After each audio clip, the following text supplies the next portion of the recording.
So now you have learned and felt, hopefully, all the elements in your body, and you've done these practices, and you can repeat those practices anytime. The main practice I want you to repeat is the 4 elements meditation. That is a perfect place to start for a daily morning practice. Basically, going through the elements, feeling them, allowing them to recalibrate, and then moving on with your day. So it's a very great grounding practice for the morning, and it also is a way to check in basically on all the elements of your body. Now, in this video, I'm going to go a little deeper as far as why and how you can use the elements for calibration and healing.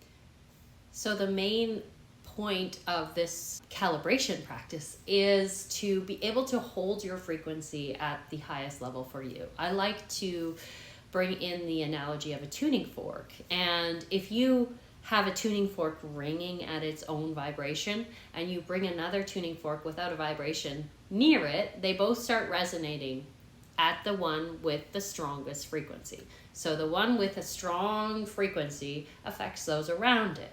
But if you aren't holding a strong frequency, you get affected by those around you. So this practice of first calibrating and then amplifying the elements in you, that your own personal frequency, being very connected to earth, as I've said over and over again in those meditations, is really valuable, because that helps you hold a strong frequency, hold your own frequency that expands out of you and can affect others. So when we talk about calibration, it really is about just really bringing through your own balanced frequency in your own body. And so if you look at this practice each morning as a way to first bring balance, but then also bring up or amplify your frequency, the frequencies of all of these elements moving through your body. And the more balanced you become, the stronger your frequency can flow through the matrix. So that's the first practice. And really, it's more about the somatic work of you doing it. There's not specific instructions on how to do it right or wrong. It's basically the more balanced and the more time you can spend really knowing your own frequency, you get very clear at when a frequency that's not yours is coming close to you. So when you're resonating, grounded, and in your own space, then even when someone with a different frequency that might be triggering, it might be affecting you, it might be out here, but you feel it and you notice and you know those practices right away, and you can ground right away. And that will help you bring up your own frequency and hold that. And we can do that with like gentle breath work, grow those roots down into the earth, all of those little mini practices. But this awareness when you're affected out here by somebody else's frequency it means that you don't have to pull it fully in, and you don't need to feel it through your whole body. And in general, if we are affected that way, we'll kind of take on that frequency. So especially someone near you with a lot of anxiety or anger or anything like that, you can start feeling their frequency, be really affected by them.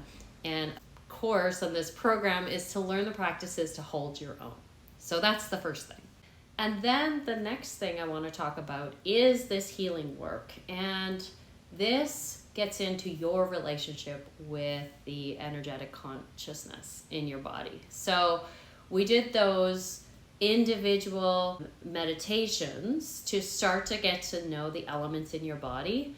And what I would recommend or suggest, especially if you know you have an imbalance, like you have too much fire, you have inflammation, or you have too much water or too much air, is doing that meditation again and taking time to ask the element consciousness in your meditation for guidance, for balancing, and using that frequency to recalibrate in itself. The reality is we don't need to direct it much with our brain. It's more holding the space and allowing the change to happen. So element frequencies are, of course, they are already in their resonance. So when we welcome them in, hold space for them in our body and allow them to do their work, we benefit. And there is, of course, the physical things that help our bodies as well: diet, exercise, hydration, and doing all those additional practices. But this element frequency practice of like connecting in and asking the intelligence of the consciousness, and you can do that outside of meditation practice. Maybe go swimming, or have your hand under the tap of the water, or allowing the shower water to come over you and ask water consciousness, what does my body need right now? What can I do to balance it?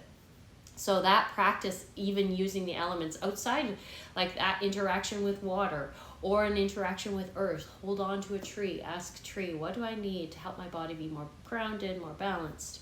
Or if you need more, you want more light in your life, maybe you're struggling with mental health, air and light can bring in intelligence and can bring in that lightness that you're seeking. And that's a place you can ask for too. And same as fire. Fire is so transformative, and we can welcome in the fire energy with our own energy, with bravery, and ask for the transformation there. So that's the pieces of like healing with the elements. And when I'm working on bodies and I feel a stagnancy or density in an area, I will call in the elements. I will bring in air and see if it's needed and hold it there until we're done. Like, that's enough. And then I'll bring in the fire energy and I'll allow it to flow through the area. And then I will bring in the water and element and allow that to flow through, that frequency to flow through that same area. And then earth. So it's just using that sequence, allowing each of the frequencies to go through that area of pain or density and rebalance. It's as simple as that. So with this practice of healing, it is that process of bringing those 4 elements through those areas we may need. They may be areas of pain, they may be maybe our digestion, it may be our thoughts. Any part of your body, you can ask the element, you can bring them in, basically allow that to flow through and allow the elements to balance themselves. We don't have to direct traffic. We can just create space. And all of that is really the simple practice I use with my clients, with myself, and I'm with you. I am still building this relationship with the elements, still learning and understanding how the elements work. And as I learn more, I will share more with you as far as getting into details on the specifics. But I think it's better almost to stay out of our heads on this and bring it more into our bodies, bring it more into our practice. And as we connect in with the elements, they can share with us. And that intelligence is far beyond what we understand here. The space and the capacity for the frequencies flowing through our bodies, bringing balance, the more that we can allow that to work through our systems, the more our matrix can balance, our 3D matrix, our vessel that we're here to walk on earth with. The more time we can spend just giving it space to heal with attention and intention. That's the whole point of these practices. Attention with intention, and the energetic alchemy that happens when we do that is so healing and valuable for every piece and every component as we go forward. So if you have questions, add them to the discussion box. But this was meant to be an intro to using the elements for your body reset. And I look forward to hearing about your experiences and also answering questions as you move forward in your healing journeys.